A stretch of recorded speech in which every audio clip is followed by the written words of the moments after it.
여호와의 날이 이르리라. 그날에 내 재물이 약탈되어 내 가운데에서 나누이리라.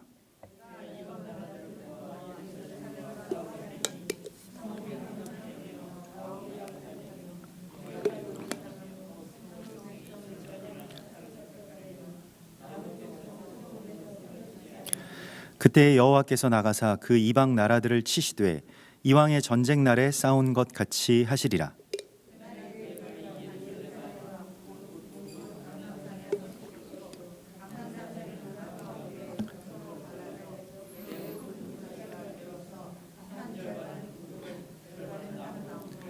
그 산 골짜기는 아셀까지 이를지라. 너희가 그 산 골짜기로 도망하되 유다 왕 우시야 때에 지진을 피하여 도망하던 것 같이 하리라. 나의 하나님 여호와께서 임하실 것이요 모든 거룩한 자들이 주와 함께 하리라.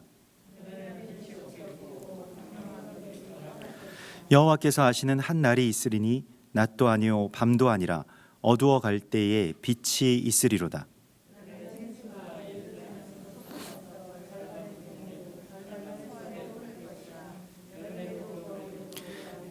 여호와께서 천하의 왕이 되시리니 그날에는 여호와께서 홀로 한 분이실 것이요 그의 이름이 홀로 하나이실 것이라.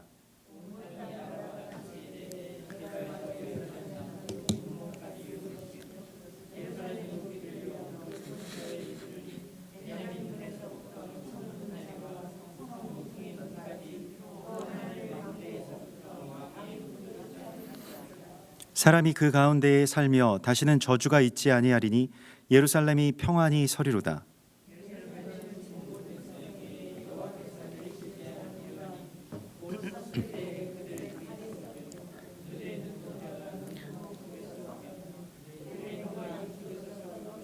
그날에 여호와께서 그들을 크게 요란하게 하시리니 피차 손으로 붙잡으며 피차 손을 들어 칠 것이며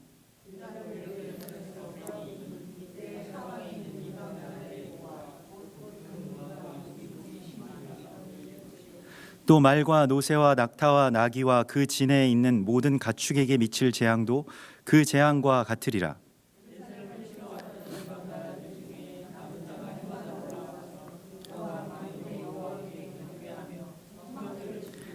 땅에 있는 족속들 중에 그 왕 만군의 여호와께 경배하러 예루살렘에 올라오지 아니하는 자들에게는 비를 내리지 아니할 것인즉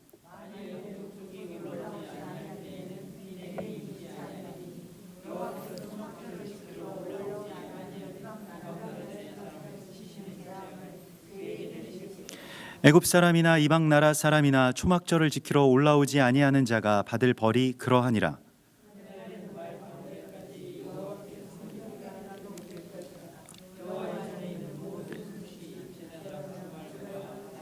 다 함께 예루살렘과 유다의 모든 수치 만군의 여호와의 성물이 될 것인즉 제사 드리는 자가 와서 이 솥을 가져다가 그것으로 고기를 삶으리라. 그날엔 만군의 여호와의 전에 가나안 사람이 다시 있지 아니하리라. 아멘.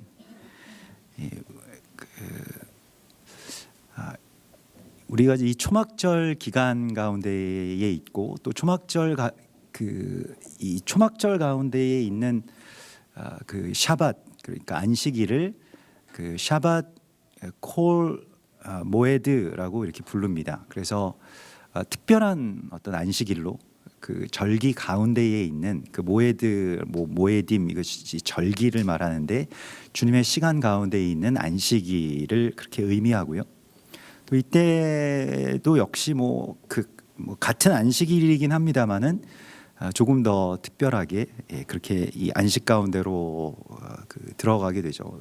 모든 절기가 또 안식과 연결되어 있고 또 그 절기에 속한 안식일이라고 해서 아주 특별한 안식일로 특별히 이 초막절 기간 가운데 있는 안식일에 우리가 지금 서 있습니다. 그래서 초막절의 본문이 우리가 그 출애굽기 본문이 있고 또 민수기 29장 본문이 있고 또 그 예언서 가운데서 스가랴서 14장에 이 본문이 있습니다. 그래서 우리가 그 출애굽기 33장 34장 말씀을 나누었고요. 또 민수기 29장 말씀도 나누었고 이제 스가랴서 14장 말씀 예언서 본문의 이 뭐 하프타라라고 하죠. 그래서 그 예언서 본문의 말씀을 이제 오늘 그렇게 나누면서 그 초막절의 모든 그 구약에서의 본문들을 다 이렇게 함께 그 초막절 가운데서 이렇게 묵상을 하게 되는데요.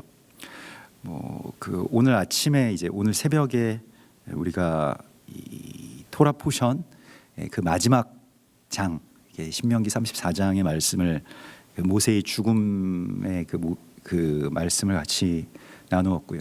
그래서 축복함이 이러하니라라고 하는 모세의 축복 혹은 바로 이것이 복이다라고 말씀하시는 그 복, 참으로 복된 죽음에 대한 그러한 말씀을 오늘 새벽에 나누었습니다. 그리고 오늘은 이제 초막절에 이 예언서 본문인 스가랴서 14장을 보게 되는데요. 역시 뭐 스가랴서 14장의 말씀은 그 이스라엘을 치러왔던 자들 가운데 남은 자들이 해마다 올라와서 초막절을 지키게 될 것이다라고 하는 이 말씀 때문에 이제 초막절의 본문이 되겠는데요. 그러면 이제 초막절의 의미를 우리가 이 몇 가지를 보았는데요. 초막절에 어떤 제물을 드려야 되는지, 또 초막절이라고 하는 것이 사실은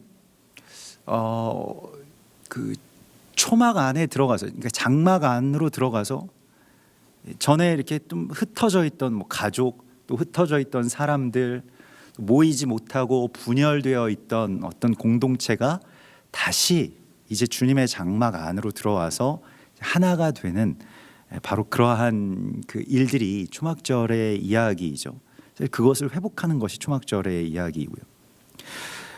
그래서 이 초막절은 모든 절기의 완성의 지점, 그리고 그리스도 예수께서 이 땅 가운데 재림하실 그 날과 연결된 절기로 우리 가운데 계시되어 있습니다. 그래서 요한계시록에서도 주님의 장막이 하늘에서부터 내려와서 우리에게 장막을 치시는 그러한 장면, 새 예루살렘, 또 하늘에서부터 내려오는 장막, 이러한 그 모습이 초막절과 연결되는 그러한 말씀으로 우리 가운데 계시되는데요. 오늘 이 스가랴서 14장의 말씀에서 여호와의 날이 이르리라 라고 말씀을 하시는 것으로 이제 시작이 됩니다. 여호와의 날, 이것은 뭐 종말의 날이고 또 재림의 날이고 또 주님께 완전하게 속한 바로 그 날이죠.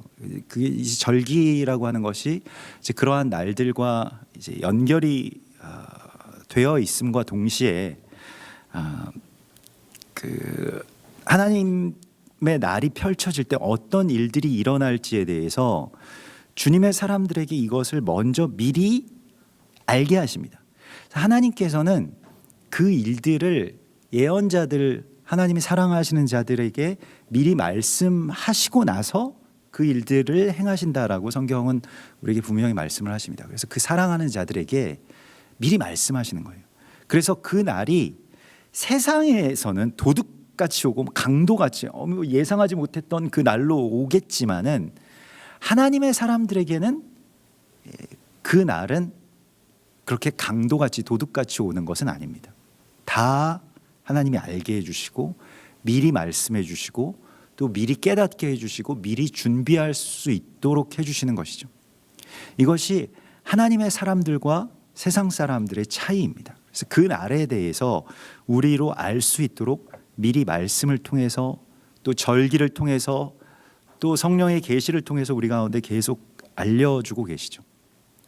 뭐 세상의 종말도 그렇습니다만은 또 자신의 어떤 종말, 그러니까 자신의 마지막, 또 자신의 날, 그것을 이제 계수할 수 있는 지혜를 하나님께 늘 우리가 간구해야 됩니다. 그래서 시간에 대한 주권이 하나님께 있기 때문에요. 그렇지 않습니까? 우리가 언제 태어날지, 언제 죽을지 그 시간에 대한 어떤 주권을 우리가 갖지 못한 것은 뭐 당연한 일입니다만은 종종 우리가 그것을 깨닫지 못하고 그냥 시간은 그냥 내 것이다, 뭐 자기 시간으로 그렇게 살아가죠. 그러나 절기에서는 우리가 그것에서 벗어나서 하나님이 시간의 주관자이시고 하나님께 이제 시간을 묻는 것입니다. 날 계수함을 묻는 것이고요. 오늘 우리가 이 초막절의 시간 가운데 있는데 우리가 어떻게 초막절에 들어가는 것이고 또 마지막 때의 초막절이 어떻게 성취될 것인지, 또 우리의 삶 가운데서 초막절이 어떻게 성취될 것인지에 대하여서 하나님께 묻고, 또한 나를 계수함을, 그러니까 우리가 지금 어느 시간에 와 있는가, 어느 날에 속해 있는가라고 하는 것을 깨닫는 것이 이제 초막절 또 절기에 우리의 기도가 되어야 합니다. 그래서 먼저는 이제 하나님의 여호와의 날이 이르게 되는데, 마지막 때가 되면 그날에 내 재물이 약탈되고 내 가운데서 나누이리라. 이런 그 약탈이라고 하는 것이 전쟁이 일어나게 되고, 침략자들이 들어와서 재물을 빼앗아 가게 되고, 그것이 그 나누어지게 된다라고 하는 것이죠. 그래서 예루살렘과 싸우는 어떤 전쟁, 마지막 때에 적그리스도가 일으킬 전쟁이 되겠죠. 이방 나라들이 다 모여서 예루살렘과 싸우게 된다라고 나와 있습니다. 가옥이 약탈되고 부녀가 욕을 당하고 성읍 백성이 사로잡혀가고, 또 남은 백성은 그럼에도 불구하고 성읍에서 끊어지지 않겠다라고 그렇게 말씀을 하시는 것이죠. 그래서 이런 전쟁에 대한 예고가 있습니다. 그래서 글쎄, 우리가 이제 두 가지 생각인데, 사실은 전쟁이라고 하는 것은 무조건적으로 우리는 없었으면 좋겠죠. 일어나지 않았으면 하는 가장 첫 번째 사건이 전쟁일 겁니다.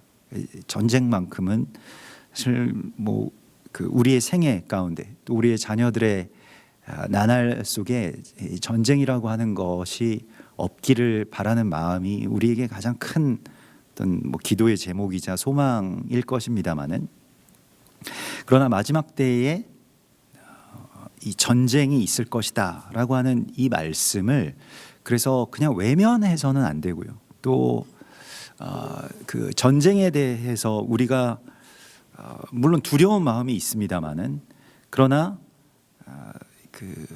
또 달리 생각해야 할 것은, 전쟁은 또 필연적인 것이죠. 전쟁이 있어야 이제 하나님의 날, 여호와의 날의 성취에 들어가게 되기 때문에요. 그래서 여호와의 날, 우리가 생각했던 여호와의 날, 초막절의 어떤 성취, 이런 것은 그냥 바로 평안으로 갔으면 좋겠는데, 바로 통일로 갔으면 좋겠는데, 바로 그냥 안식으로 갔으면 좋겠는데, 그것을 위한 어떤 전쟁이 있다는 것입니다. 투쟁이 있는 것이고요. 전쟁이 있는 것이고요. 그것을 통과해야만 주님의 날의 어떤 성취로 이제 들어갈 수가 있게 되는 것이죠. 그래서 이 전쟁이라고 하는 것에 대해서 우리가 그 두려워하는 마음을 가지면 안 되고요. 하나님은 전쟁에 능하신 하나님이라고 그렇게 계시되어 있죠. 그래서 그 전쟁을 우리 힘으로 싸운다라고 한다면 우리는 다 그것에 대한 두려움을 가질 수밖에 없습니다만은, 전쟁터를 향해서 주님과 함께 달려갈 수 있는 이 용사의 마음을 또한 마지막 때에 우리가 회복해야 됩니다. 우리가 갖추어야 될 어떤 야성, 또 어떤 영적인 이 무장의 마음, 이것이 우리 가운데에 좀 회복돼야 됩니다. 그러니까 영적 전쟁이든 실제 전쟁이든 간에 그러한 것에 대해서 이제 두려워하고, 그러한 것들이 다 그냥 어떤 두려움의 대상이 되면 어떻게든 이제 이걸 피하기 위해서 다른 것들이, 정말로 우리가 전쟁을 불사하고서라도 지켜야 되는 다른 것들이 다 양보되죠. 파괴되는 것입니다.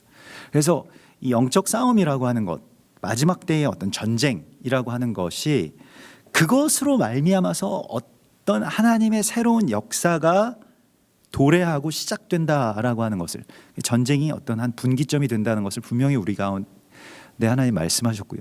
또 우리의 삶 속에서도 이 하나님의 전신갑주를 입고 전쟁터를 향해서 주와 함께 달려가고 성벽을 뛰어넘고 돌파에 들어가는 그러한 어떤 아주 이 강한 이 주님의 용사들로 서라고 주께서 말씀을 하십니다. 우리가 그냥 은혜만 받고 그저 가만히 있고, 또 괴로우면 상처받으면 하나님께 호소하고, 이 정도의 어떤 믿음 가지고는 안 된다는 것이죠.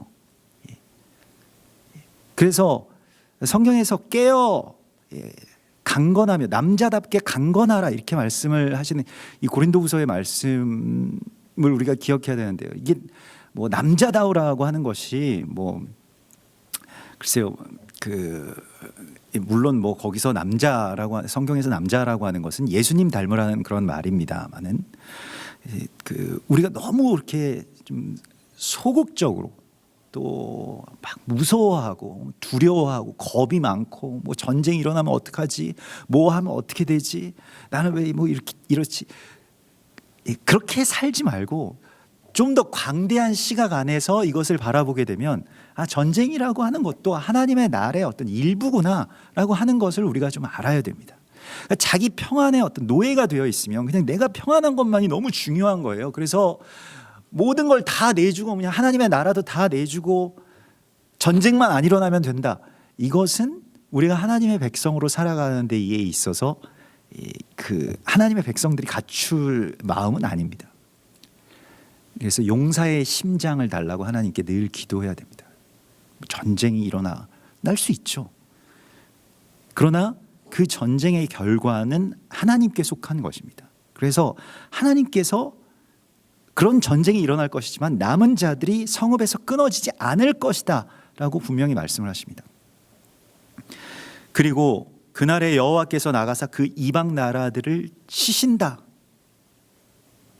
그래서 그 전에 전쟁 날에 싸운 것 같이 주님께서 이방 나라들을 치시는, 그러니까 이스라엘을 치러 오는 그 이방 나라들을 하나님이 직접 치시는 그 날이 올 것이라고 말씀을 하시고 있습니다. 그래서 그날에 그의 발이 예루살렘 앞 동쪽 감람산에 서실 것이요. 그래서 이것이 이제 사실은 예수와 재림의 어떤 예언이죠. 예수님께서 이 땅 가운데 오실 때 어디로 오실 것이냐? 감람산으로 오신다. 예루살렘 앞에 그 감람산에 서시게 되고 감람산이 그 한가운데가 동서로 갈라지게 될 것이라고 말씀을 하십니다. 산 절반은 북쪽으로 절반은 남쪽으로 옮겨갈 것이다. 감람산이 그 절반이 갈라지게 될 것이고 산 골짜기가 아셀까지 이르게 되고, 이것은 어떤 지진에 대한 예언이기도 하면서 또 땅이 갈라진다는 것은 우리가 흔히 말하는 어떤 지각 변동이라고 하는 것이 있죠. 산이 갈라지게 되고 산이 골짜기가 되고 전에 높았던 것이 낮아지고 또 이 같이 붙어 있던 것이 그렇게 찢겨져 나가는 어떤 그러한 지각의 변동이 일어날 것이다라고 그렇게 말씀을 하시고 있습니다. 그런데 그래서 막 지진이 일어나고 막 혼란하고 전쟁이 일어나고 이런 일들인 것 같은데, 그때 나의 하나님 여호와께서 임하실 것이요 모든 거룩한 자들이 주와 함께 하리라, 이렇게 말씀을 하십니다. 그러니까 이런 일들이 있을 때 좋은 일이, 이게 사실은 주님의 사람들에게는 사실 좋은 소식인데요, 대적에게는 이러한 전쟁의 신호가 굉장히 두려운 일이 되겠습니다만 우리에게는 주와 함께하는 시간이 이제 열리게 되는 것입니다. 이걸 우리가 혼돈해서는 안 됩니다. 그래서 6절에 그날에는 그날에 빛이 없겠고 광명한 것들이 떠날 것이라 이렇게 말씀을 하시는데요.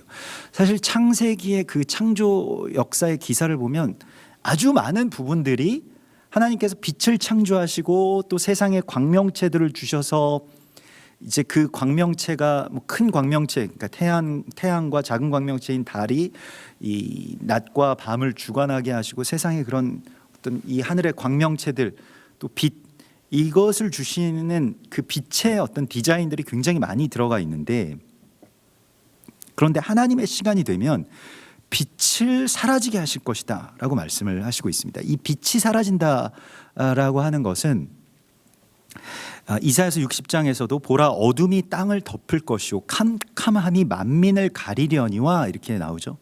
그래서 빛이 사라지게 되는, 그러니까 그러한 이 암흑이 이 세상을 이렇게 덮게 되는 그 날을 우리 가운데에 하나님께서 준비하라고 말씀을 하십니다. 마태복음 24장 29절에서도요 예수님께서 마지막 때에 대해서 말씀하신 예언하신 장면이 바로 그것이죠. 그날 환난 후에 즉시 해가 어두워지며 달이 빛을 내지 아니하며 별들이 하늘에서 떨어지며 하늘의 권능들이 흔들리리라. 근데 이런 날들이 이제 있게 되는데, 빛이 사라지는 날이 있게 되는데, 광명한 것들이 떠나는 그러한 날이 있게 되는데, 이것은 어떤 면에서 보면 참 빛을 보기 위한 그러한 전조죠.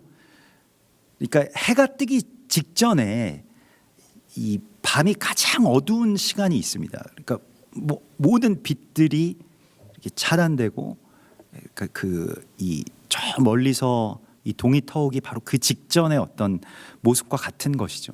세상의 빛이 사라지게 되는 것, 또 어떠한 광명체, 어떤 별들, 스타, 이러한 다른 빛들이 하나 둘씩 이제 빛을 잃어가게 될 것이라고 말씀을 하십니다. 전에는 그것으로 말미암아서 우리가 보았다라고 한다면, 이제 그런 참 빛 외에 다른 것들로 이렇게 세상을 비추게 했던 다른 빛들을 하나님께서 쫙 다 끄시는 것이죠. 그러면 참 빛이 임하게 될 것이고요.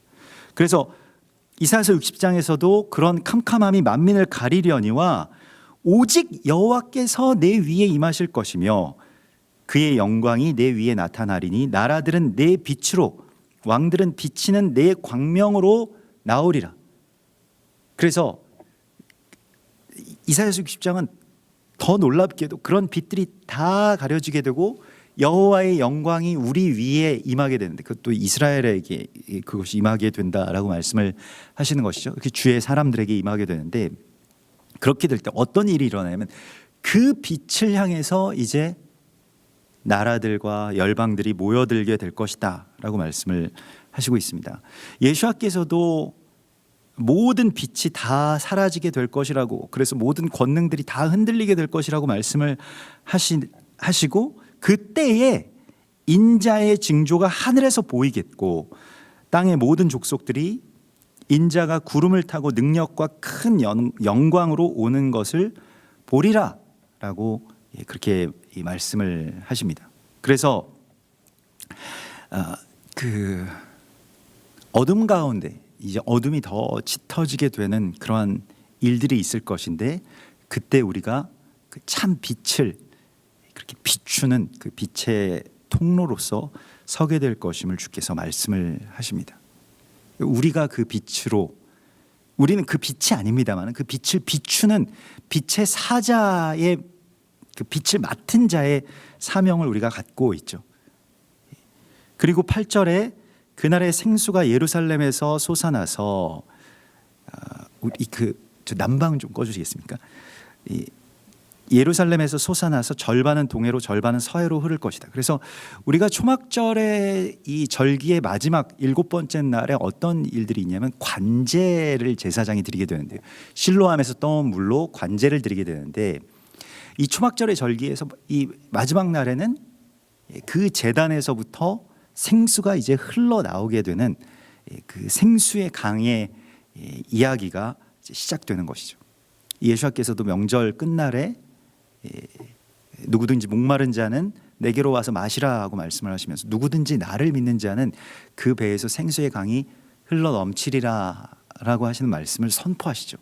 제사장이 초막절의 끝날에 그렇게 관제를 드리는 바로 그 시간에 정확하게 예수께서 그것을 말씀을 하시고 있습니다. 그래서 오늘 이 8절의 말씀도 그 관제의 제사, 그러니까 생명 생수가 예루살렘에서부터, 혹은 그것은 예수께서는 우리의 배라고 말씀을 하셨습니다. 배라고 하는 것은 자신의 중심이자 또 욕망의 근원이자 그러한 곳이죠. 그런데 거기에서부터 생명 생수가 나오게 된다라고 말씀을 하시고 있습니다. 그래서 절반은 동해로 절반은 서해로 흐를 것이라고 말씀을 하시고요.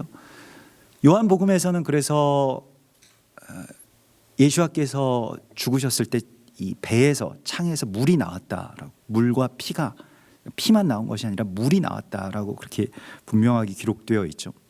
그래서 우리의 배에서 생수의 강이 흘러나온다, 예루살렘에서 생수가 흘러나온다, 주의 제단에서 생수가 흘러나온다라고 하는 것은 무엇을 통해서 그런 일이 일어나겠습니까? 창에 허리가 상하는 것과 같은 그러한 일들, 그 십자가의 사건을 통해서 그 일이 일어나게 될 것입니다. 그래서 이게 이제 에덴의 회복이고 에덴에서도 내 강이 이제 발원하게 되고 우리가 그러한 그 강의 발원점, 그 생명 생수의 발원점으로서 서게 될 것임을 주께서 말씀을 하시죠. 그래서 우리가 빛이 될 것이다. 또 우리가 생수의 강의 그런 시작점이 될 것이다라고 하는 것을 말씀하시고요. 그러면서 이러한 일들이 일어나는 것이 9절에 여호와께서 천하의 왕이 되시리니 그날에는 여호와께서 홀로 한 분이실 것이요 그의 이름이 홀로 하나이실 것이다 라고 말씀을 하십니다. 하나님이 한 분이 되신다라고 하는 것이 사실 이 구원의 완성이고 사실은 그 구속사역의 그런 정점에 있는 일입니다. 이스라엘아 들으라, 우리 하나님 여호와는 오직 하나인 여호와이시니. 하나님이 한 분이 되시려면 어떤 일들이 있어야 될까요? 다른 전에 있었던 여러 하나님들이 다 없어져야만 한 분 하나님, 그 참 하나님만을 우리가 섬기게 되는 것이죠. 그래서 이 에하드의 하나님, 한 분이신 하나님이 회복되기 위해서는 우리 안에 다른 신들이 사라져야 됩니다. 그렇기 때문에 전쟁이 있고요. 그렇기 때문에 어떤 다른 헛된 빛들을 하나님께서 다 사라지게 하시고요. 사실은 그 빛들은 이 성경 안에서 또 오늘날에도 그렇습니다만은 그러한 빛들은 다른 하나님의 속성을 갖고 있습니다. 그래서 사람들이 태양신을 섬기기도 하고 달의 신을 섬기기도 하고 별자리를 보면서 이 별에 어떤 다 신들의 이름을 붙여놓고 그 별들이 우리를 지켜주고 뭔가를 주관하고 뭐 어떤 불을 주관하고 물을 주관하고 뭐 이런 식의 어떤 그 신화들 속에 갇혀 있게 되죠. 그것이 꼭 오늘날 우리가 무슨 어떤 별자리를 신봉하고 그것을 믿지 않는다고 하더라도 다른 빛, 다른 광명체, 다른 권세, 뭐 태양신을 숭배한다라고 하는 것이 꼭 그 태양을 뭐 어떻게 해서 섬기고 그러한 것이 아니라고 할지라도 그게 이제 뭐 북한의 김일성이 그렇게 자신의 정권과 그 태양신과 연결시켜서 그렇게 그 어떤 권세, 거짓된 권력, 하나님을 대신하는 어떤 아버지가 되려고 했던 것과 마찬가지로 그런 신들이 우리에게도 있다는 거예요. 우리 안에 다른 여러 하나님들이 있다는 것입니다. 뭐 우리는 그렇게 스스로 자각하지 못하고 또 인정하지도 않을 테지만요. 그러나 우리 안에 다른 하나님들, 그래서 재물과 하나님을 겸하여 섬길 수 없다. 그러면 재물이 우리에게 있어서 다른 빛이고 광명체인 것이죠. 또 어떤 뭐 이념이나 아니면 뭐 어떤 뭐 다른 어떤 관계나 어떤 조직이나 뭐 심지어는 아주 좋은 것, 뭐 어떤 사역이나 교회라고 할지라도 그것이 하나님 되는 순간 그것은 바로 우상이 되는 것입니다. 그래서 위험한 것이 그 좋은 거일수록 더 알기가 어렵죠. 왜곡된 사랑일수록 더 위험한 것처럼 그렇게 하나님을 대신하는 다른 하나님들을 다 없애시는 그 날이 올 것이다. 근데 우리가 스스로가 참 없애고 스스로가 이렇게 정화되고 스스로가 이렇게 거룩해지면 참 좋겠습니다만은 우리의 하나님 정말 여러 하나님들이 있어서 내가 오늘날 섬기는 그 하나님을 이제 홀로 한 분이신 하나님이 될 것이다 라고 말씀하시는 그 역사가 우리 개인 안에서도 이루어져야 되고요. 또 온 열방 가운데서 그러한 일들이 일어날 것이라고 말씀을 하십니다. 그래서 사실은 그 사단이 주장하는 것은 그냥 뭐 전쟁도 없고 또 당연히 그런 재앙도 없고 빛이 사라지는 암흑의 시간도 없는 그런 평안이죠. 그냥 평안하게 지내라. 다만 하나님도 그런 모든 하나님 중에 어떤 일부가 될 때 평안해질 거다. 뭐 이런 것이지 사실 종교다원주의의 어떤 기본적인 생각인데요. 평화가 하나님보다 더 높은 거죠. 그래서 종교적인 어떤 전쟁, 뭐 무슬림들이든 뭐 아니면 뭐 다른 여러 그러한 그 신앙들을 그저 고유한 어떤 신앙으로 다 인정하고 또 그들 나름대로 거기서 뭐 구원이 있겠지 이렇게 생각을 하는 더 적극적으로 이 종교다원주의를 설파하시는 분들은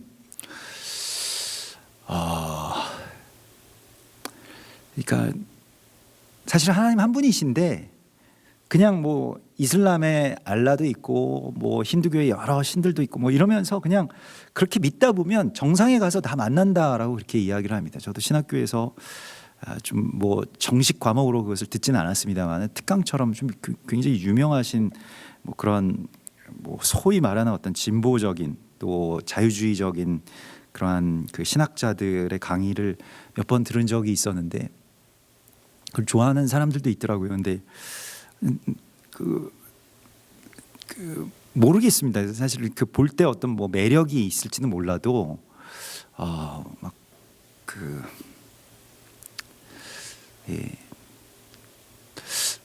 하여튼 이게 뭐 제 안에서는 약간 영적인 어떤 구역질이 일어난다고 할까요? 그러니까 잘 그 받아들이지 못하겠더라고요. 그런 이야기들을요. 하나님 한 분이신데 그 한 분 하나님에 대한 것을 여러 분일 수 있다라고 가르친다라고 하는 것은 아무리 평화가 좋다고 하더라도 아무리 우리가 평안하고 서로 싸우지 않고 살아가는 세상을 만드는 것이 좋은 것이라고 할지라도 사실은 그것은 전쟁 없이 그런 일들이 일어난다라고 하는 것은 사실 있을 수 없는 일이죠. 그래서 하나님이 오직 한 분이심을 포기하지 않는 것, 그것이 또한 우리의 사명이고요. 또 그것이 우리의 초막이어야 됩니다. 오직 한 분 하나님 안에서 우리가 다 하나가 되는 것이지 우리가 하나가 되면 다 여러 신들이 그냥 하나님이 되는 것이 아니라는 것입니다. 이걸 우리가 놓쳐서는 안 되는 것이죠. 그래서 그 다른 우상에게 절하는 것이요, 또 다른 우상들을 이렇게 인정하는 것이 아니라 한 분 하나님 안에서 하나가 되는 것이 한세 사람의 이야기입니다. 다 인정해주고 뭐 너희랑 우리가 평화롭게 공존하자, 이러한 것은 그 대적의 디자인이죠. 미혹인데요, 사실은. 사실 그렇게 되면 하나님을 부정하게 되는 것이기 때문에, 그래서 오직 하나이신 여호와 그 하나님을 하나님이 온전히 하나가 되시는 바로 그 날이 여호와의 날의 성취이고 초막절의 성취라고 말씀을 하십니다. 그래서 10절에 온 땅이 아라바 같이 될 것이라고 말씀을 하시는데, 이 아라바라고 하는 것이 그 평지가 된다는 것입니다. 그러니까 평원이라는 뜻이고요. 아라바라고 하는 것이 초막절과도 연결이 되는데 그 천으로 덮이다 이런 뜻입니다. 그러니까 천막이 덮이다, 뭐 평원이 되다, 높은 것이 낮아진다, 이것이 아라바 같이 된다라고 하는 말의 의미가 되겠습니다. 그래서 전에 자기들이 높이 있었고 그 뭐 자기들의 어떤 처소, 자기들이 세워놓은 어떤 문명, 자기들이 세워놓은 어떤 그런 모든 조직, 이러한 것들이 이제 낮아져서 평탄하게 될 것이고, 그렇게 될 때 어떤 일이 일어나냐면 예루살렘이 높이 들리게 될 것이다. 그러니까 예루살렘이 높이 들리기 위해서는 우리는 그대로 있고 예루살렘이 높아지는 것이 아니고, 우리가 낮아지게 되면 예루살렘이 이제 높이 되는 것입니다. 그게 예루살렘보다 우리가 낮아지는 것이지, 예루살렘이 예수와의 몸과 연결이 되어 있고요, 예수와의 몸이 파괴되면 예루살렘도 파괴되는 것이고, 예루살렘 회복과 예수와의 몸의 회복은 사실 같이 일어나게 됩니다. 그래서 서로 연관 관계가 있는데, 이제 뭐 그림자와 같은 것이 예루살렘이요. 그래서 하늘에서부터 내려오는 새 예루살렘이라고 하는 것은 성도들의 단장과도 연결이 되어 있지 않습니까? 그 신부가 마치 그 신랑을 위하여 단장한 것 같더라. 이것이 요한계시록에 나오는 그 새 예루살렘의 모습이죠. 우리의 단장은 무엇일까요? 아라바 같이 되는 것입니다. 우리의 초막절은 무엇일까요? 우리가 멀쩡하게 살던 곳, 내가 누릴 수 있는 권세, 나의 집, 나의 공간, 내가 갖고 있는 어떤 뭐 도구들, 이런 거 다 팽개치고 낮은 장막으로 들어가는 것입니다. 고개를 숙이고 들어가는 거예요. 낮아지는 것입니다. 초막 안으로 나의 겸손함을 다시 회복하고 처음 사랑을 다시 회복하는 것입니다. 너무 높아져서 예루살렘보다, 예수아보다 더 높아진 우리가 낮은 곳으로 다시 내려가는 것이 초막절의 성취입니다. 그래서 우리가 겸손함을 회복하고 또 낮은 곳을 사모해서 내려가게 되면 아라바 같이 될 것이다. 주님의 장막이 우리를 이제 덮으시게 되는 것이죠. 장막 아래로 들어가는 것입니다. 그래서 게바에서부터 예루살렘 남쪽 림몬까지, 그래서 뭐 북쪽과 남쪽이 다 낮아지고 예루살렘이 높이 들고, 베냐민 문에서부터 천문 자리와 성 모퉁이 문까지, 그래서 이 예루살렘이 높아지는 어떤 땅의 구조로 바뀌게 되고요. 또 그러면서 사람이 그 가운데 살며 다시는 저주가 있지 아니하리니 예루살렘이 평안히 서리로다. 여기서 저주라고 하는 말이 이제 헤렘인데요. 이 헤렘이라고 하는 말은 뭐 좋은 뜻도 있고 나쁜 뜻도 있습니다만은 오늘 여기에서는 이제 격리하다라고 하는 그런 뜻입니다. 분리된다는 뜻이고요. 또 하나님과 분리된다는 것이죠. 이것이 사실은 우리에게 있어서 저주입니다. 하나님과 멀어지고 하나님과 분리되는 것이 우리에게 저주이죠. 그래서 그런 저주가 없을 것이라고 말씀을 하시고, 또 헤렘의 뭐 한 가지 좀 재밌는 뜻이 코가 뭉툭해진다라고 하는 그런 뜻이 있습니다. 성경에서 이제 코라고 하는 것은 코가 길다 이러면 하나님이 인자하심, 분노하지 않으신다, 뭐 이러한 것이 됩니다. 그래서 보통 이 자비라고 하는 것을 이제 이 나함이라고 하는데, 이 나함이 코가 길다라고 하는 뜻이고요. 그래서 이 노를 바라지 않는 어떤 그런 상태인데, 저주는 그러면 어떤 것일까요? 코가 짧아지는 상태라는 겁니다. 막 씩씩거리게 되죠. 우리 막 호흡이 가빠지고요. 그래서 뭐 조금만 해도 막 화가 나고, 오늘날에 막 우리가 뭐 분노 조절이 안 되고 그냥 갑자기 막 화로 바뀌고 분노로 바뀌고, 이게 사실 또 분노하지 않으면 또 어리석다라고 생각하게끔 만드는 어떤 세상의 조장들이 있죠. 그래서 그냥 뭐 이렇게 코가 길게 그냥 다 참고 용납하면서 살아가면 좀 이 사람 대접을 못 받는 것 같고, 또 오히려 이용당하는 것 같은 뭐 그런 세상 속에 우리가 살아가고 있습니다만은, 사실은 우리가 분노한다라고 하는 것은 코가 짧아지고 호흡이 짧아진다라고 하는 것은, 호흡이 짧아진다라고 하는 말 속에 생기가, 호흡이라고 하는 것은 성령이잖아요. 성령이 우리 가운데 거하실 자리가 없어지고 그게 점점 약화되면, 그래서 우리가 하나님과 격리되면 분노가 막 우리 안에서 계속 차오르게 되는 것이죠. 그래서 분노가 자기의 힘처럼 잘 화를 내고, 그래야 뭐 대우를 받고, 그 분노 속에서 뭐 자기의 권세를 찾고 누굴 이겨먹고, 이러한 어떤 세상의 저주가 이제 없어질 것이다라고 말씀을 하십니다. 그래서 그것이 헤렘이라고 하는 말의 다른 뜻은 진멸이라는 뜻이 있죠. 하나님의 백성들에게 이 헤렘이라고 하는 말은, 그러니까 그 좋은 뜻으로는 하나님께 모든 것을 진멸해서, 그러니까 소멸의 제사를 드린다는 뜻입니다. 그래서 이스라엘 백성, 이스라엘 여호수아의 군대에게 가나안 땅에 들어가서 전쟁할 때 너희는 그 백성들을 헤렘하라 이렇게 말씀을 하시거든요. 그 헤렘이라고 하는 말이 가서 다 진멸하라는 뜻이거든요. 다 소멸시키라는 뜻이거든요. 사실은 전쟁 가운데서 전쟁을 하는 군인들에게 있어서의 가장 어떤 동기부여는 전리품들이죠. 전리품을 이제 여기 이 전쟁에서 공을 세우면 전리품을 갖게 되는 것이죠. 아주 큰 몫을 잡게 되는데, 그걸 다 하나님께 드리는 것이 헤렘 전쟁입니다. 근데 나중에 보면 사울 왕이 그걸 남겨두어서 이제 이 왕의 자리에서 그렇게 물러나게 되죠.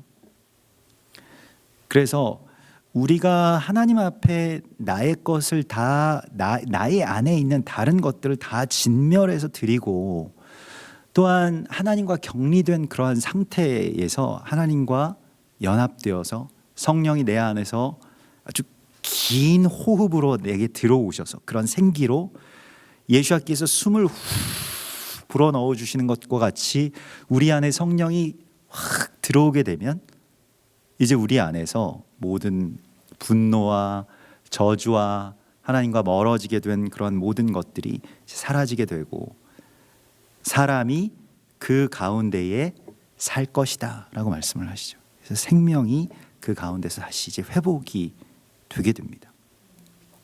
그래서 그러한 저주가 사라질 것이라고 말씀을 하시고 있습니다. 그러나 이 12절에서 예루살렘을 친 모든 백성에게 여호와께서 내리실 재앙에 대해서 말씀을 하시죠. 이것은 이스라엘과 원수 맺는 것, 반유대주의, 꼭 우리에게 있어서 반유대주의, 꼭 이스라엘 그 현대 이스라엘 국가 아니면 하여튼 유대인들을 지칭하지 않더라도 우리의 이스라엘이 있죠. 우리가 전에 원수되었던 하나님께서는 사랑하시는데 하나님께서는 사랑하라고 또 그들을 감당하라고 보내주셨는데 그 미워하게 되는 그런 사람들이 있죠. 그러니까 이스라엘은 다른 말로 그냥 우리 원수를 말합니다. 그러니까 그런 예루살렘을 친 모든 백성에게 여호와께서 내리실 재앙에 대해서 말씀을 하시는데요. 몸이 썩는다라고 되어 있습니다. 이 몸이 썩는다라고 하는 것이 이제 그리스도 예수와의 몸, 그것이 소멸되는 것이, 사실은 우리가 이 몸이 썩는다라고 하는 건 나병으로 그렇게 이 구약의 토라에서는 그렇게 계시됩니다. 그래서 몸이 썩는다라고 하는 것은 내가 그를 지체로 인정하지 않을 때 일어나는 일이죠. 그러니까 지체라고 하는 것은 무엇입니까? 저 사람과 내가 분리되어 있으면 그게 나병입니다. 그러니까 저 사람 나 완전히 이렇게 분리되어 있고 또 심지어는 이제 공격을 하죠. 그를 공격하는 것, 이게 사실 나병입니다. 이게 몸이 썩는 것이고요. 그래서 이 재앙이 우리 가운데에 있지 않게 해달라고 주님 앞에 기도해야 됩니다. 주님의 지체, 주님께서 우리에게 지체로 보내주신 사람들을 우리가 분리시키고 미워하게 되고 적대시하고 그렇게 몸을 이제 썩게 하는 이 나병에서 회복되는 것. 이 나병이라고 하는 건 우리가 레위기에서 여러 번 나누었습니다마는 이 짜라아트라고 해서 이것이 그 비방과 이 메쪼라라고 하는 그 히브리 말과 이렇게 연결돼서 비방하는 것과 깊은 관계가 있고, 비방의 병이 사실은 나병이죠. 지체인데 나의 어떤 지체를 비방한다? 그것에 대해서 굉장히 큰 두려움을 우리가 다시 가져야 됩니다. 우리가 뭐 먹으면 암에 걸린다 이러면은 아마 대부분 다 쳐다도 보지 않을 겁니다. 발암 물질이 어디 들어있다 그러면 갑자기 만약에 우리가 예를 들자면 무슨 치킨에 발암 물질이 들어있다 그러면 치킨집들 다 문을 닫을 겁니다. 대부분 다 안 먹을 거예요. 마찬가지로 우리의 몸을 썩게 하는 것이 비방이다라고 한다면 우리가 그 비방하는 것을 굉장히 두려워할 겁니다. 그것을 우리가 두려워할 줄 알아야 된다는 것이죠. 자기 지체를 썩게 만드는 것, 자기 살을 썩게 만드는 것이거든요. 비방이라고 하는 것이요. 근데 사실은 어느새 막 비방하고 있다 보면 막 신나죠. 그냥 그게 또 일종의 좀 재미도 있는 것 같습니다. 이게 비방 막 하다 보면 막 좀 통쾌하기도 하고. 근데 사실은 그것이 자기 몸을 썩게 하는 일이라고 말씀을 하시고요. 또 눈동자가 눈구멍에서 썩을 것이다라고 말씀을. 이 눈동자라고 하는 것을 어떤 비유적으로는 이것을 샘이라고 합니다. 그러니까 그 물이 나오는 어떤 샘. 그래서 그게 이제 눈동자이고, 사실은 우리의 눈이 하나님 주목하여 보고 빛을 받아들이는 것이고, 그것이 우리에게 있어서의 살 수 있는 어떤 샘의 근원이 되는 것이죠. 근데 그것이 썩을 것이다. 샘의 근원이 썩으면 전부가 다 어두워지고 죽게 되죠. 또 혀가 썩게 될 것이다. 그래서 말의 권세를 당연히 잃게 되는 것입니다. 하나님께서 우리 가운데에 주시는 권세 중에 정말로 가장 큰 권세라고 할 수 있는 것이 대언의 권세입니다. 하나님 말씀으로 세상을 창조하셨죠. 그런데 그 말을 하나님만 갖고 계신 것이 아니라 사람에게 말을 할 수 있도록 주신 거예요. 말의 권세가 있습니다. 그런데 혀가 이제 썩게 될 것이다. 예루살렘을 친 백성들이 하나님께서 사랑하라고 맡겨주신 사람들을 미워하고 친 대가가 이렇게 된다라고 말씀을 하십니다. 사실은 반유대주의가 정말 무서운 것인 게 대적이 교회를 파괴하기 위해서 이스라엘을 미워하게 하잖아요. 그래서 이스라엘을 미워하게 되면 저주가 그대로 임하게 되기 때문에 사실 그거 굉장히 우리가 주의해야 되는 것임에도 불구하고 이스라엘을 미워하고 저주하는 말들을 막 서슴없이 그 교회와 뭐 신학자들과 또 우리가 이렇게 뱉어내고 또 이 행하게 되는 것이 사실은 저주죠. 그 저주에서 우리가 빠져나올 수 있어야 되고요. 또 이 땅의 교회들이 거기서 빠져나올 수 있게 해달라고 우리가 깊이 기도해야 됩니다. 우리가 지금 그 화를 면하게 되었다고 해서 물론 그게 감사한 일이고 정말로 하나님 안에서 우리가 기뻐해야 될 일입니다만은 우리에게는 그런 사명이 있는 거예요. 그러니까 이걸 알지 못하고 이스라엘을 저주하다가 그 저주의 늪에 빠지게 되는 우리의 동역자들이 있지 않습니까? 또 한국 교회가 있지 않습니까? 한국의 신학교들이 있지 않겠습니까? 그래서 그러한 것들 가운데 우리가 빠져나올 수 있게 해달라고 주님 앞에 우리가 구하여야 되고요. 이러한 사명이 우리 가운데 있습니다. 그래서 그러한 전쟁 가운데서 이게 아주 치열한 이제 싸움이 될 것이고 또 이 싸움 속에서 우리가 예루살렘과 이스라엘을 사랑할 것이냐 아니면 미워할 것이냐의 어떤 기로에서 미워하는 자들은 이와 같이 살이 썩고 눈이 썩어 들어가고 혀가 그렇게 썩는 그러한 저주를 받게 될 것이고 그러면서 하나님께서는 무언가 이방 나라들의 보화 또 금과 은과 의복을 예루살렘에 그렇게 모이게 할 것이라고 말씀을 하시고 있습니다. 그러니까 이 전쟁이 어떤 기능을 하게 되는 것이죠. 그러나 예루살렘 미워하고 이스라엘을 미워하는 자들에게는 재앙이 임할 것인데 여러 재앙 가운데 오늘 15절에서는 노새와 낙타와 나귀와 그 진에 있는 모든 가축에게 미칠 재앙도 그 재앙과 같으리라.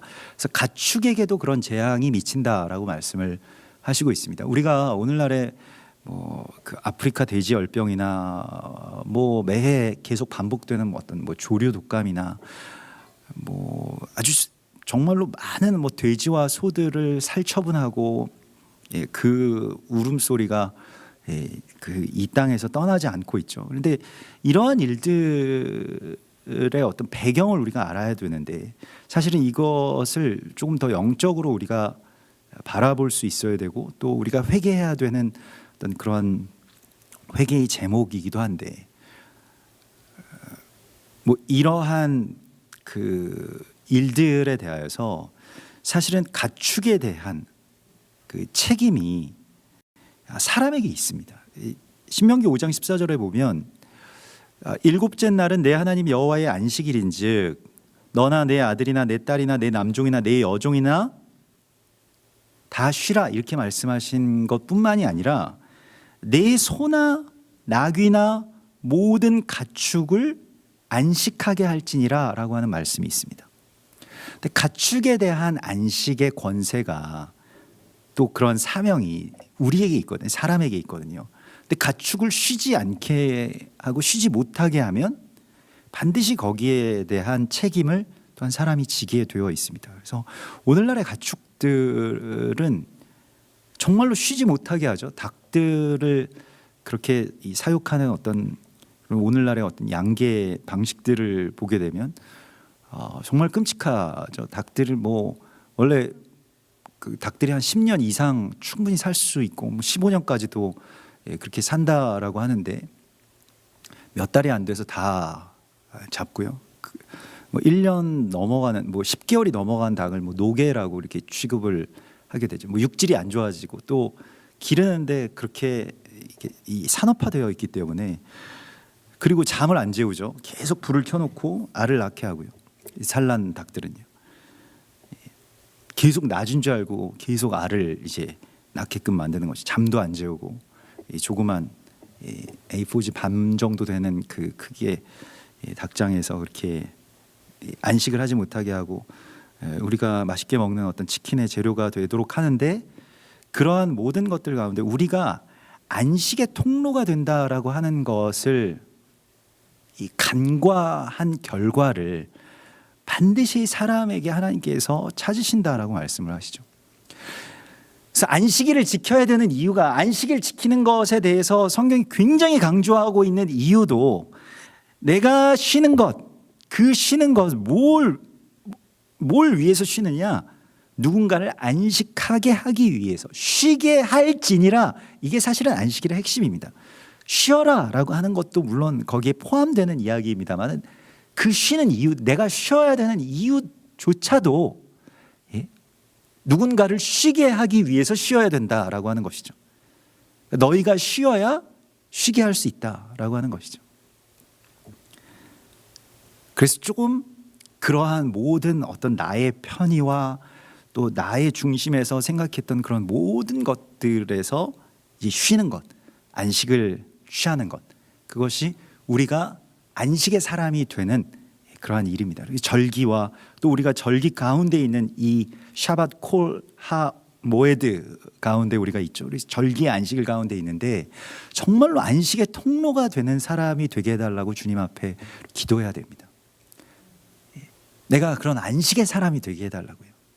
나로 인해서 나의 주변의 사람들이, 나의 가족들이, 우리의 교회가, 우리 집이, 또 공동체가, 나라가 좀 안식을 좀 누릴 수 있도록 하게 해달라고요.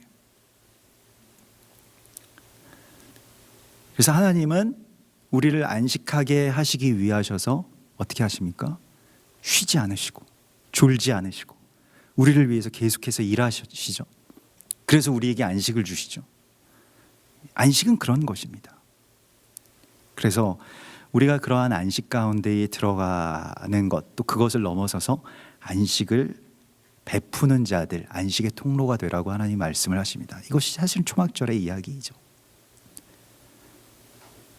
누구도 판단하지 않아야 되고요. 누구도 미워할 필요가 없고요. 그리고 한 분 하나님 안에서, 그 장막 안에서 우리가 함께 안식을 누리는 것, 그것이 사실은 초막절의 이야기입니다. 그래서 예루살렘을 치러왔던 이방 나라들 중에 남은 자가 있을 것이고, 여기서 다 남은 자의 이야기가 이제 있습니다. 그래서 사실 이방 나라들이 이스라엘 치고 또 교회가 이스라엘 치고, 그런 가운데 남은 자들이 있죠. 우리처럼 남은 자들이 어떤 일을 합니까? 해마다 초막절을 지키게 될 것이다 라고 말씀을 하십니다.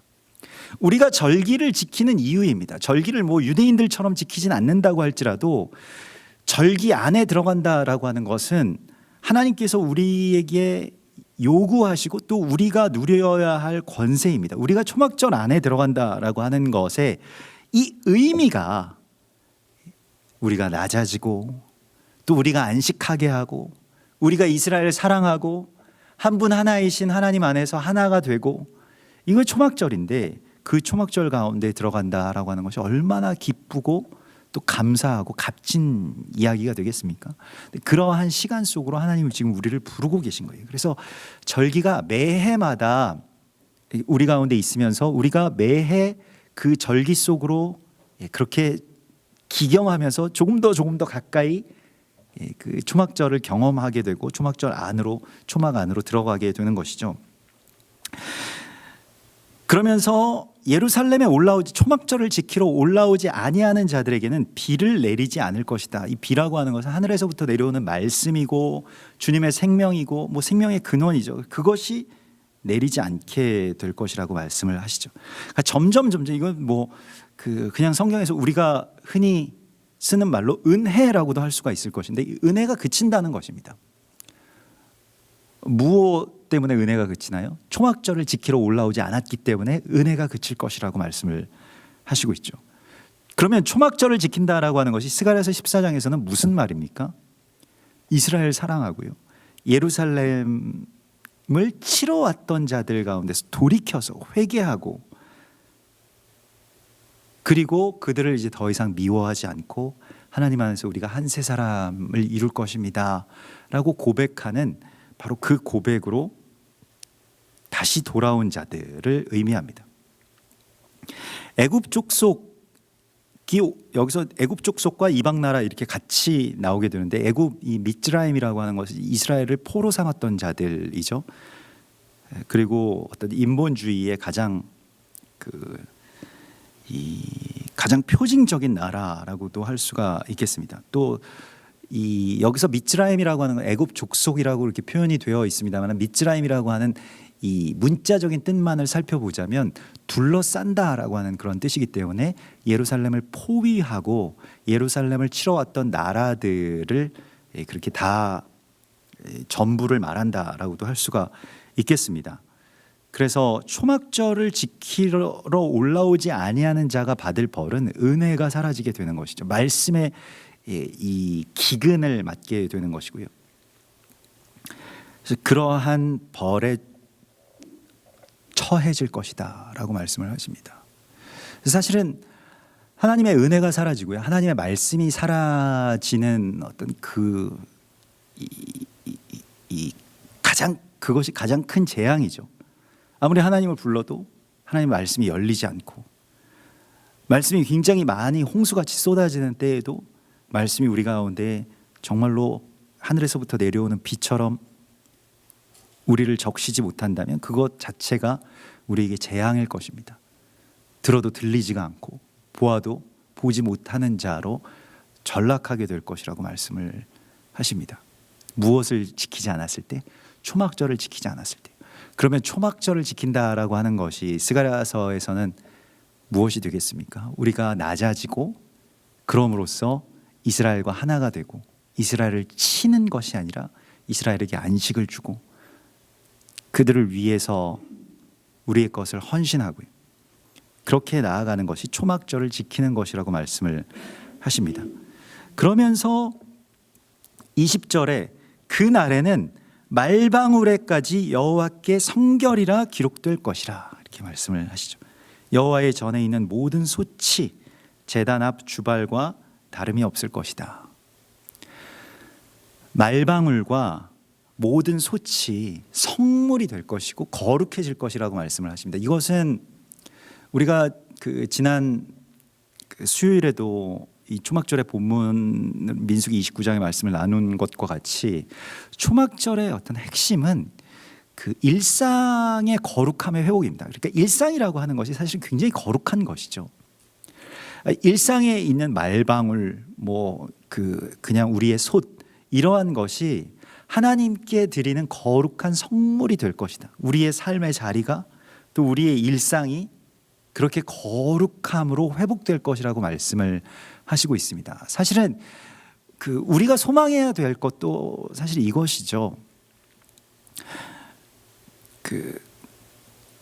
어떻게 보면 그냥 평범한 삶인데, 사실은 그 장막 안에서 하나님 말씀의 성찬을 먹으면서 또 함께 화목하면서 서로 미워하지 않고 서로 원수되지 않고 하나 되어서 또 내가 낮은 곳으로 내려가서 그렇게 그 일상 가운데서 하나님을 예배할 수 있는 바로 그것이 사실은 초막절의 완성입니다. 그러니까 초막절은 우리의 일상의 말방울과 솥이 하나님의 거룩한 성물로 바뀌어지는 그 날을 말하는 것이고요. 거룩이라고 하는 것은 아주 멀리 있는 어떤 고결한 개념이 아니고 우리의 삶 가운데서 성취될 하나님과의 관계이고, 또 이웃들과의 관계이고, 전에 원수되었던 이스라엘, 또 혹은 우리 안에서 지금 원수된 어떤 또 다른 이스라엘과의 회복, 또 참된 안식, 그것이 바로 초막절의 이야기라고 말씀을 하시고 있습니다. 그래서 이 모든 일상이 여호와의 거룩함이 될 것이라고 말씀을 하십니다. 우리가 정말 가족이 하나가 되고요, 또 함께 주님 앞에 주의 장막에서 하나님을 섬기면서 함께 먹고 마시고 예배하고 기도하고 기뻐하고 또 안식을 누리는 이 삶이 사실 우리에게 있어서 정말로 바라는, 야곱이 그렇게 일생을 투쟁하면서 잡고자 했던, 또 도달하고자 했던 바로 그 초막인데, 우리에게도 이 초막절의 그런 참된 성취가 우리의 삶의 일상에서 그렇게 거룩함으로, 일상의 거룩함으로 성취될 것이라고 주님이 약속하십니다. 이러한 약속의 성취가 우리와 또한 이 땅의 교회 가운데서 온전하게 이루어질 것을 믿습니다. 우리 같이 기도하겠습니다. 우리 주님 바라보시면서 전에 분리되었던 것들, 또 전에 멀리 그렇게 있게 되었던 것들이, 또 전에 원수되었던 것들이 하나님 안에서 다시 하나가 되는 역사가 일어나게 해달라고 이렇게 같이 기도하고, 초막절의 은혜가 우리 안에서 회복되어서 정말로 주님과 내가 다시 하나가 되고, 또 내가 안식을, 또 생수의 강의 통로가 되는 그러한 거룩한 안식의 통로가 될 수 있게 해달라고 우리 주님 앞에 간구하고, 우리 초막절의 남은 시간들, 또 오늘 내일 또 주일까지 그렇게 남은 시간들 속에서 정말로 주님의 장막 안에서 그러한 우리의 일상이 거룩해지는 그런 삶의 초막절이 성취되게 해달라고 우리 소망하시면서 주신 말씀 붙들면서 같이 기도하십시다. 주여 감사합니다. 할렐루야. 주여 우리를 주의 장막 안에 놓으시고, 주여 전에 가졌던 모든 것들, 아라바와 같이, 광야와 같이 주여 낮아지게 하소서. 주여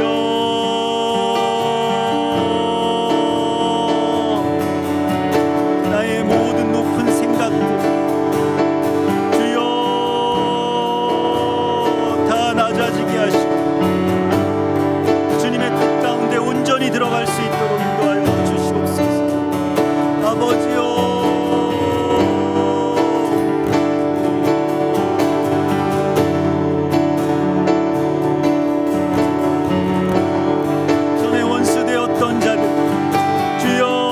원수 맺게 하는 그 대적의 주술들이 이제는 끊어지게 하여 주시고, 이제 우리가 함께 사랑하며 오직 한 분 하나이신 예수와를 높여 경배하는 거룩한 한 세 사람의 역사가 일어날 수 있도록 인도하여 주시옵소서. 이 초막절의 성취가 우리와 이스라엘 가운데서, 또 이 땅에 분열된 모든 세대와 세대 가운데서 일어날 수 있도록 인도하여 주시옵소서. 주여 우리에게 맡겨주신 모든 사명, 생명들에 대한 사명을 우리가 잊지 않게 하여 주시고, 그들을 지키고 또 그들을 보살피며 또 그것들에게 생명과 안식의 통로가 되는 주의 사람들 될 수 있도록 인도하여 주시옵소서. 주여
또한 우리가 이 시간 이 나라를 위해서 지금 같이 기도할 때에 우리가 모든 분리와 분열 또 하나님과 격리되는 모든 것들이 이제 사라지게 하여 주시고 또 모든 저주의 말들이 그치고 하나님의 사람들이 온전하게 생명생수의 강으로 또 그런 발원점으로 우리가 설 수 있게 해달라고 우리 주님 앞에 간구하고 또 우리가 다시 하나가 되는 것, 또 세대와 세대가 서로를 위하고 사랑으로 보살피고 또 함께 자기보다 남을 낮게 여기는 그런 거룩한 하나됨의 장막을 우리 가운데 다시 회복하여 주시옵소서. 정말로 그저 당연한 줄 알았던 그런 일상의 연합들이 깨어지고 또 가정이 또 세대가 그렇게 분리된 채로 또 원수 맺게 하는 그런 모든 주술 가운데 이 땅이 들어가지 않도록 주님께서 우리를 지켜주시고 우리의 마음과 생각을 지켜주시고 참된 평안과 안식의 통로로서 우리가 설 수 있게 해달라고, 그러한 추막절에 참된 연합이 이 나라 안에서도 다시 회복될 수 있게 해달라고 우리 소망하면서 이 시간 같이 기도하겠습니다. 주여 레아바스티아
또한 이 시간 주께서 땅에 있는 장막집이 무너지면 하늘에 있는 장막을 사모하게 되는 날을 열어주실 것이라고 말씀하셨습니다.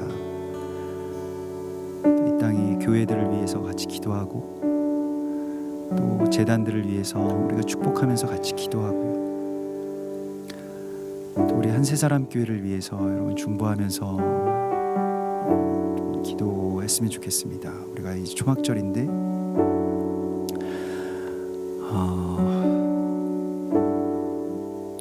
이제 우리 교회 건물주 되시는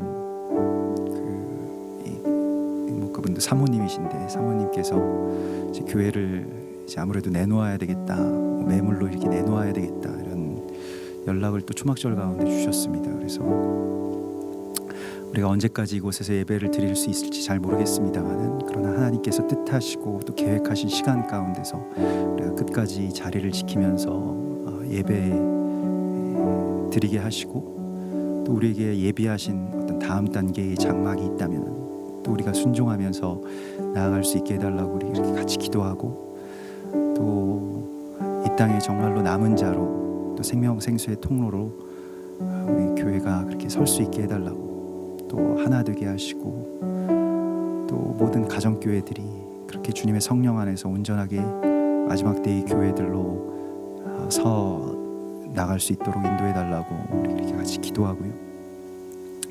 또 우리 서로를 위해서 또 가정교회를 위해서 또 이 땅의 교회들을 위해서 우리 재단을 축복하면서 정말로 주의 예루살렘이 높임을 받으시옵소서. 주님의 몸된 교회가 높아지게 하시고 또 온전히 회복되게 하여 주시옵소서. 이렇게 소망하시면서 같이 기도하십시오. 아버지 감사합니다. 할렐루야.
또한 이 시간 우리 마음을 모아서 이스라엘을 위하여서 시간 중보하면서 같이 기도하십시다. 정말로 이스라엘의 참된 초막절의 성취가 이방 나라들이 그들을 치러왔던 이방 나라들 가운데 남은 자들이 함께 초막절을 지키러 올라오는 그러한 거룩한 초막절의 성취가 그 땅 가운데 있게 하여 주시고 전에 모든 증오와 또 미움받는 나라에서 정말로 우리가 함께 하나가 되고 또 함께 그리스도 예수와의 이름을 높여 경배하는 그러한 거룩한 한 세 사람의 성취가 있게 해달라고 우리가 이렇게 같이 기도하고, 또 여러분들 만난 메시아닉 유대인들, 또 메시아닉 교회들, 모든 사역 단체들, 또 여러분들 아시는 선교사님들, 또 이스라엘 동역자들 위하여서 시간 같이 중보하면서 좀 기도했으면 좋겠습니다. 그리고 그 땅의 평안을 우리가 구하고 바라면서 오늘 이 시간 초막절의 참된 평안이 그 땅 가운데, 예루살렘과 온 유다 땅 가운데 임하게 해달라고 소망하시면서 같이 기도하십시다. 주여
오 주님, 참으로 주님의 초막절의 안식일 가운데 우리를 이끄시고 주님의 장막의 그 은밀한 곳에 우리를 숨기시고 감추어 주셔서 대적의 분노가 찾아내지 못하는 주님의 거룩한 남은 자들 되게 하여 주시옵소서. 우리가 이와 같이 주님께 속하였고 또 우리의 모든 일상이 주님의 거룩한 제단이 되게 하시며 우리의 배에서 생수의 강이 흘러나와 땅의 모든 죽어가는 것들을 그렇게 살리는 그러한 안식과 생명의 통로가 되게 하실 것을 믿습니다.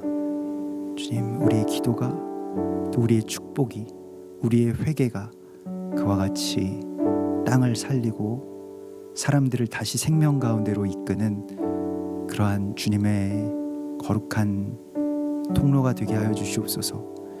주여, 전에 원수되었던 자들이 다시 주님의 장막 안에서 함께 하나가 되게 하여 주시고 이스라엘과 이방이 온전히 하나를 이루는 그리스도 예수와의 날을 어서 속히 허락하여 주시옵소서. 어둠이 온 땅을 뒤덮고 그리고 빛이 없는 것처럼 보이는 이 시간 속에서도 이제 우리가 주의 빛을 발하게 하여 주시고 주의 빛 가운데로 주님의 사람들이 모이게 되는 그러한 남은 자의 은혜를 주께서 이 땅 가운데서 허락하여 주실 것을 믿습니다. 또한 우리가 주께서 그와 같이 베풀어 주신 은혜와 부르심의 수혜자들인 것을 주님 앞에 고백하오니 우리의 감사와 찬송을 받으시고 늘 기뻐하며 감사하며 주님 인도하시는 그 장막으로 더 낮은 곳으로 우리가 들어갈 수 있도록 우리를 늘 주님의 장막 안에 있게 하여 주시옵소서. 주님을 찬송하고 오늘 이 밤에 참된 평안을 주신 주님을 경배하오며 우리의 장막 되신 예수와 메시아 이름으로 감사하며 기도드리옵나이다. 아멘. 하늘에 계신 우리 아버지시여, 이름이 거룩히 여김을 받으시오며 나라의 임하옵시며 뜻이 하늘에서 이룬 것 같이 땅에서도 이루어지이다. 오늘날 우리에게 일용할 양식을 주옵시고 우리가 우리에게 죄 지은 자를 사하여 준 것 같이 우리 죄를 사하여 주옵시고 우리를 시험에 들게 하지 마옵시고 다만 악에서 구하옵소서. 대개 나라와 권세와 영광이 아버지께 영원히 있사옵나이다. 아멘.